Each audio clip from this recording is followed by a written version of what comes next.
Dear students, आज हम बात करते हैं बजट की। It's a new topic. Will discuss many issues related to budget. सबसे पहले हम देखते हैं कि बजट का मीनिंग क्या है, एक्चुअली बजट होता क्या है। The budget is said to have its origin from the French word जिसका मतलब था अ स्मॉल लेदर बैग। सन 1733 में इंग्लैंड में इस शब्द का प्रयोग जादू के पिटारे के अर्थ में भी किया गया था।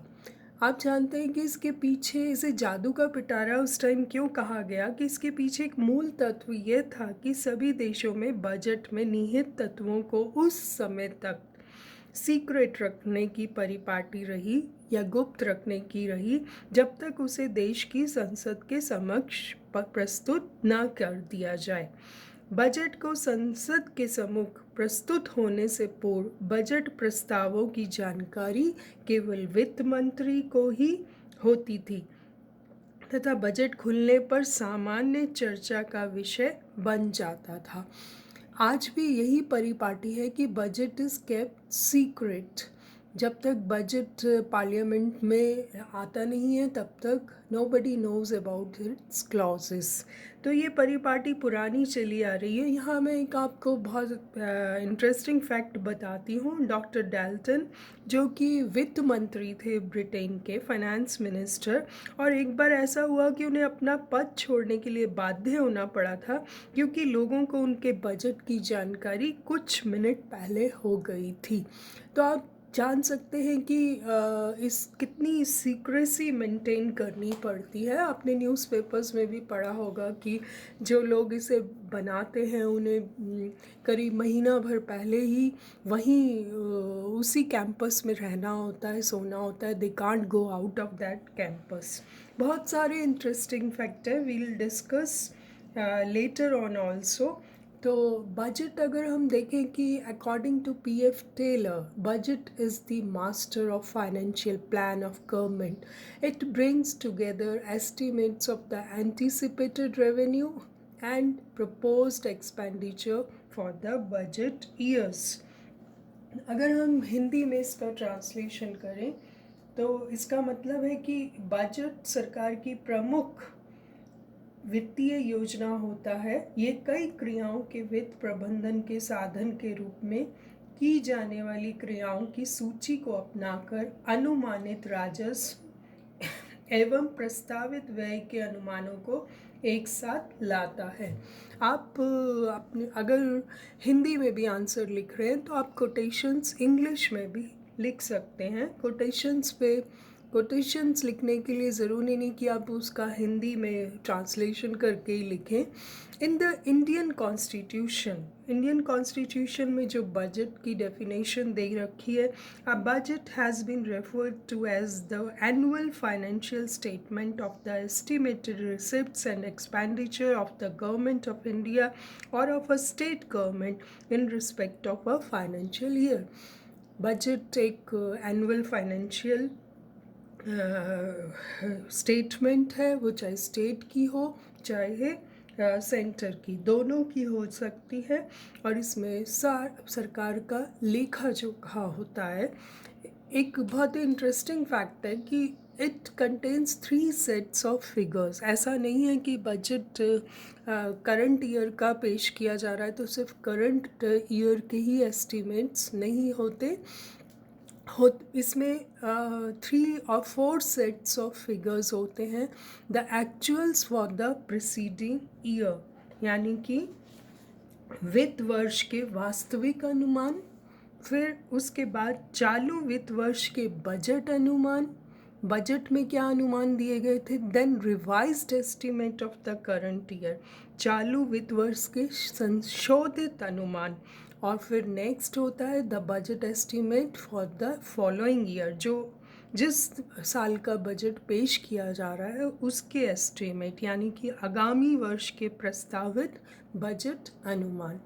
तो ये चारों जो है ये उसमें बजट जब पेश किया जाता है तो पिछले साल का भी, करंट ईयर का भी और आने वाले साल का भी सारे एस्टिमेट प्रस्तुत किए जाते हैं। जो प्रीसीडिंग ईयर निकल गया उसके तो एक्चुअल्स फिगर आ चुके होते हैं तब तक, और करंट ईयर में एक तो जब बजट पेश किया गया तब क्या फिगर्स थे, और अब रिवाइज्ड जब करंट ईयर बीतने पर है तब क्या एस्टिमेट्स हैं, और फिर आने वाले साल के भी बजट एस्टिमेट्स प्रस्तुत किए जाते हैं। तो इस तरह से जो बजट है इसका हम देखें तो ये एक वार्षिक आय व्यय का ब्यौरा होने के साथ साथ सरकार की आर्थिक नीतियों का प्रतिबिंब भी होता है, देश की अर्थनीति बताता है, और आर्थिक स्वास्थ्य का एक आईना। हमें किसी देश का अगर उसकी एक्चुअल पोजीशन देखनी है, उसकी इकोनॉमिक कंडीशन देखनी है, तो वी कैन जज it by its current budget. हम उस बजट से आंकलन कर लेते हैं कि एक देश की आर्थिक नीति का दर्शन करने के लिए बजट सबसे अच्छा टूल है। नाउ हम बात करते हैं, there are many kinds of budget. सबसे पहले जो बजट पॉपुलर हुआ वो था कन्वेंशनल बजट। कन्वेंशनल बजट क्या होता है? पारंपरिक बजट जिसको हम कहते हैं। पारंपरिक बजट आज के आम बजट का जो है प्रारंभिक रूप कहा जा सकता है। सबसे पहले यही पॉपुलर था। इस प्रकार के बजट का मुख्य उद्देश्य क्या था? विधायिका का कार्यपालिका पर वित्तीय नियंत्रण स्थापित करना, यानी कि लेजिस्लेचर जो कंट्रोल था एग्जीक्यूटिव पर, क्योंकि एग्जीक्यूशन कराना तो एग्जीक्यूटिव का ही काम था कार्यपालिका पर, तो उस पर वित्तीय नियंत्रण बहुत ज़रूरी था। इसके अनुसार बजट में जितना भी व्यय करती है तथा विभिन्न मदों में होने वाली आय को प्रस्तुत किया जाना था। किस क्षेत्र में कितना धन व्यय करना है इसमें उसी का उल्लेख हुआ करता था, किंतु इस व्यय के खर्च से क्या क्या परिणाम प्राप्त करने हैं उनका ब्यौरा कन्वेंशनल बजट में नहीं होता था। सिर्फ कितना पैसा कौन कौन से हेड्स में खर्च करेगी सरकार, it use to tell only about that.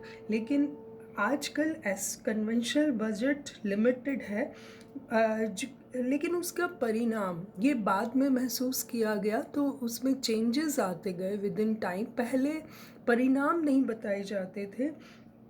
इस प्रकार के बजट का मुख्य उद्देश्य सरकारी खर्चों पर नियंत्रण करना था, न कि तीव्र गति से विकास तथा विकास कार्यों को अंजाम देना। इसलिए कालांतर में पारंपरिक बजट पद्धति स्वतंत्र भारत की समस्याओं को सुलझाने तथा इसकी महत्वाकांक्षाओं को प्राप्त करने में असमर्थ रही।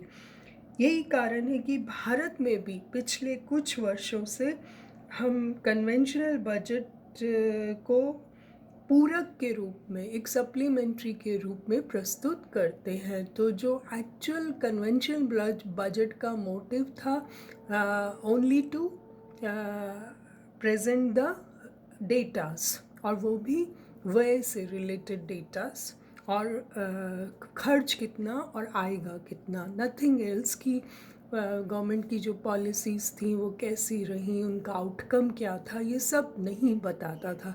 It is a system of classification in terms of functions, missions, program with a view to integrate planning and programming with budgeting. It was only confined to form objectives of government, economic policy and resource allocation by the government. It was based on the cost benefit analysis to achieve long run objectives. तो हम देखें कि ये conventional budget was no doubt, it was starting के लिए, शुरुआत के लिए भारत की समस्याओं, जिस वक्त दुनिया में भी पारंपरिक बजट जो था उसका उद्देश्य सिर्फ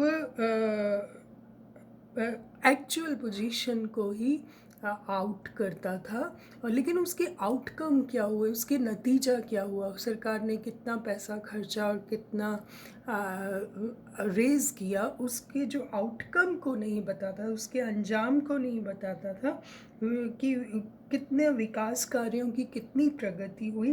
तो टाइम के साथ साथ हमने इसमें चेंजेस किए और कई तरह के आउटकम बजट और ज़ीरो बेस बजट आप आगे पढ़ेंगे। तो उस तरह के बजट्स का टाइम के साथ हम उन पर ज़्यादा रिलाई करने लग गए। तो इस तरह से आप देख सकते हैं कि what is budget and what are its conventional budget को हम किस रूप में एनालाइज कर सकते हैं। Will study more in next lecture. Thank you so much.